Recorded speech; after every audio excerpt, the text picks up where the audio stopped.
টাইমিটৰ দৰ্শকসকলৰ বাবে এই মুহূৰ্তত লৈ আহিছোঁ এটা গুৰুত্বপূৰ্ণ খবৰ। অৱশেষত ড্ৰাগছৰ মাফিয়াগিৰি চলাই থকা মহম্মদ আলিমুদ্দিন আৰু নুৰ ইছলাম আৰক্ষীৰ জালত পৰাৰ খবৰ আহি পৰিছে। দীৰ্ঘদিনৰ পৰা ৰাজ্যখনৰ এটা প্ৰান্তত ড্ৰাগছৰ ৰমৰমীয়া বেহা চলাই আহিছিল। যুৱ প্ৰজন্মক অবাতে লৈ যাবৰ বাবে এতিয়া যোগান ধৰি আহিছিল বিভিন্ন সময়ত এই দুটা ড্ৰাগছ মাফিয়াই মাৰাত্মক ব্যাধি স্বৰূপ ড্ৰাগছ। আৰু অৱশেষত আৰক্ষীয়ে অভিযান চলাই কলিয়াবৰৰ পৰা গ্ৰেপ্তাৰ কৰিছে দুয়োটা ড্ৰাগছ মাফিয়াক। এই ডাঙৰ খবৰটো জনাই আছোঁ। অৱশেষত আৰক্ষীৰ জালত পৰিল দুধৰ্ষ মাফিয়া মহম্মদ আলিমুদ্দিন আৰু নুৰ ইছলাম। আৰক্ষীয়ে অভিযান চলাই কৰায়ত্ব কৰিছে মাফিয়া আলিমুদ্দিন আৰু নুৰ ইছলাম নামৰ ড্ৰাগছ মাফিয়া দুটাক। দীৰ্ঘদিন ধৰি কলিয়াবৰৰ লগতে নগাঁও জিলাৰ বিভিন্ন অঞ্চলত চলাই আহিছিল ড্ৰাগছৰ ৰমৰমীয়া বেহা। আৰু ইতিমধ্যেই জখলাবন্ধা আৰক্ষীয়ে অভিযান চলাই দুয়োটা ড্ৰাগছ মাফিয়াক হাতে লোটে গ্ৰেপ্তাৰ কৰাৰ খবৰ আহি পৰিছে। মহম্মদ আলিমুদ্দিনে যাত্ৰী হিচাপে ট্ৰেভেলাৰত সৰবৰাহ কৰিছিল ড্ৰাগছখিনি। আলিমুদ্দিনে ই ৰিক্সা চালক নুৰ ইছলামক যোগান ধৰিছিল ড্ৰাগছখিনি আৰু নুৰ ইছলামে বিভিন্ন প্ৰান্তত বহু লোকক বিলাই দিছিল ড্ৰাগছ। ই ৰিক্সা চালকৰ ৰূপত চলাই গৈছিল ড্ৰাগছৰ ৰমৰমীয়া বেহা। আৰু দুই দুধৰ্ষ ড্ৰাগছ মাফিয়াক জেৰা অব্যাহত ৰাখিছে আৰক্ষীয়ে।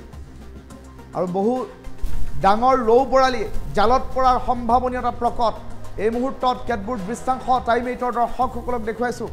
জখলাবন্ধা আৰক্ষীয়ে ইতিমধ্যেই গোপন সূত্ৰৰ পম খেদি অভিযান চলাই দুটাকৈ ড্ৰাগছ মাফিয়াক গ্ৰেপ্তাৰ কৰাৰ বাতৰি আহি পৰিছে। আৰক্ষীৰ জালত পৰিছে আলিমুদ্দিন আৰু নুৰ ইছলাম। আলিমুদ্দিন আৰু নুৰ ইছলামে দীৰ্ঘদিনৰ পৰা নগাঁও জিলাৰ বিভিন্ন প্ৰান্তত ড্ৰাগছৰ সৰবৰাহ কৰি আহিছিল। আৰক্ষীৰ চকুত ধূলি দি বিভিন্ন প্ৰান্তত ড্ৰাগছৰ ৰমৰমীয়া বেহা চলাই অহা আলিমুদ্দিন আৰু নুৰ ইছলামে চলাই আহিছিল ড্ৰাগছৰ ৰমৰমীয়া বেহা। আলিমুদ্দিনে ট্ৰেভেলাৰত নিজকে যাত্ৰী বুলি পৰিচয় দি বেগত কঢ়িয়াইছিল ড্ৰাগছ আৰু সেই ড্ৰাগছ যোগান ধৰিছিল ই ৰিক্সা চালক ৰূপে ড্ৰাগছৰ বেহা চলাই থকা নুৰ ইছলামক।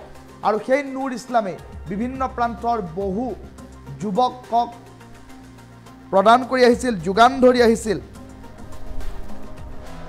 ড্ৰাগছসমূহ। আৰু তেনে পৰিপ্ৰেক্ষিতত এই সকলো খবৰ আছিল জখলাবন্ধা আৰক্ষীৰ হাতত। আৰু জখলাবন্ধা আৰক্ষীয়ে ইতিমধ্যেই দুয়োটা ড্ৰাগছ মাফিয়াক গ্ৰেপ্তাৰ কৰাৰ খবৰ আহি পৰিছে। আৰু দুয়োটা ড্ৰাগছ মাফিয়াক গ্ৰেপ্তাৰ কৰি ইতিমধ্যেই আৰক্ষীয়ে জেৰা অব্যাহত ৰাখিছে।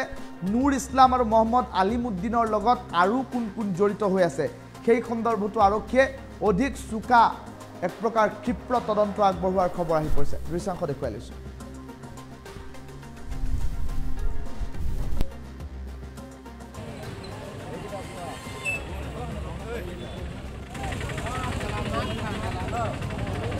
ড্ৰাগছ কাৰবাৰটো এনেকুৱা পৰ্যায়লৈকে গৈছে যিটো যেনেকৈ আজি এটা আতংকবাদীয়ে যদি এটা পৰিয়ালক ঘৰৰ কোনোবা মানুহ এটা মাৰে, খুব বেছি একমাহ ডেৰ মাহলৈকে দুখ প্ৰকাশ কৰে। তাৰ ওপৰতে যিখিনি ড্ৰাগছ খোৱা সেৱন কৰা মানুহ, লেকিন সেইটো ঘৰৰ পৰিয়ালটো কেতিয়ালৈকে সুখী হ'ব নোৱাৰে যেতিয়ালৈকে তাৰ মানে ইন্তিকাল নহয়। গোটেই বাচ্চাটোৰ লগে ফেমিলিটোৰ লগে একদম গোটেই পৰিয়ালটোৰ লগে অশান্তি কৰি ৰাখে। ঘৰৰ বেছি পাৰিয়াৰ পৰা পইচা পাতিৰ পৰা যি পায় তাকে চুৰি চাটা কৰি হ'লে ড্ৰাগছটো খাব লাগে। আৰু তেনেকুৱা মানুহ যিখিনি মানুহে ব্যৱহাৰ কৰি আছে, আজি বেপাৰ কৰি আছে, তেনেকুৱা মানুহক এই দুনিয়াত থকাতকৈ নথকাই। আজি চা কিমান পৰিমাণে মানে প্ৰায় 60 গ্ৰাম পৰিমাণ ড্ৰাগছ ধৰা পৰিছে। এই ড্ৰাগছটো 60 গ্ৰাম পৰিয়ালটো অকণমান ড্ৰাগছ নহয়, এইটো বহুত মানুহৰ কাৰণে ক্ষতিকৰ। আৰু সেইটো কাৰণে মানুহে এইখিনি যিখিনি ধৰা হৈছে এইখিনি আজি নিলে জেলত কেইদিন থাকিব, কৈছে একমাহ ডেৰ মাহ 2 মাহ 3 মাহৰ পিছত ওলাই দিব লাগে। এইটো পাব্লিকৰ নিচিনা মানুহক গতাই দিব লাগে আৰু এইটো পাব্লিকে গোটেই ব্যৱস্থা কৰিব লাগে। এইটো মোৰ মতে এইটো কৰিলে ভাল। আৰু দেখা গৈছে যে এই ৰেলগেটৰ আশে পাশে কিন্তু ড্ৰাগছৰ এটা বেহা চলি আছে দীৰ্ঘদিন ধৰি। হয়, আজি মই ইতিমধ্যে আমি গম পাইছোঁ, কেইদিন ধৰি গম পাই আছোঁ যে ইয়াত আমাৰ ওচৰে পাছৰে দুটা জেগা আছে। এটা বজাৰৰ ভিতৰত ৰেলগেটৰ ভিতৰত এটা গম পাইছোঁ পোৱা আছে আৰু আমাৰ এইফালে এটা ৰেলগেট আছে। তাৰ ভিতৰত মানে অলপ ড্ৰাগছৰ উৎপাতটো অলপ বাঢ়িছে। থানাখন নিচে ওচৰত, লেকিন থানা মানুহে কেনেকৈ কি কৰি আছে গম পোৱা নাই। লেকিন যিখিনি ড্ৰাগছ খোৱা মানুহে সিহঁতে গোটেই ক'ত পায়, কি পায়, কেনেকৈ পায় চব গম পায়। আজি কেইজন ল'ৰা ধৰা পৰিছে? আজি দুটা ল'ৰা ধৰা পৰিছে, পুথুৰীৰ 9জনৰ বুলি কৈছে। 2জন ল'ৰা পুথুৰীৰ 9জনৰ। আগে পিছে ইয়াত আহি পেলাই ড্ৰাগছ বিক্ৰী কৰে তেওঁলোকে? এইটো আগে পিছে তেনেকৈ আমি গম পোৱা নাই, লেকিন আজি পুলিচে কিবা সূত্ৰৰ দ্বাৰা গম পাইছে যে ট্ৰেভেলাৰত এখন গাড়ীত আহি আছিলে, তাকে ধৰা পৰিছে আমাৰ জখলাবন্ধা। ট্ৰেভেলাৰৰ পৰা ধৰা পৰিছে? হয়, ট্ৰেভেলাৰৰ পৰা ধৰা পৰিছে, আমাৰ জখলাবন্ধা আৰক্ষীয়ে ধৰিছে। ট্ৰেভেলাৰখন ক'ৰ পৰা ক'লে আহি আছিলে? এইটো নগৰ পৰা যোৰহাটটো আছিলে নেকি এইটো মানে মালটো আহি আছিলে চামুগুৰিৰ পৰা তাকে ইমৰান বুলি এজন মানুহৰ পৰা আনিছিলে তেখেতে হুটপুচ কৰিছিলে হুটপুচ কৰিবলৈ কোনোবা ইমৰান বুলি মানে মানুহজনৰ নাম কৈছিলে ড্ৰাগছ কাৰবাৰটো এনেকুৱা পৰ্যায়লৈকে গৈছে যিটো তেওঁলোকে আজি এটা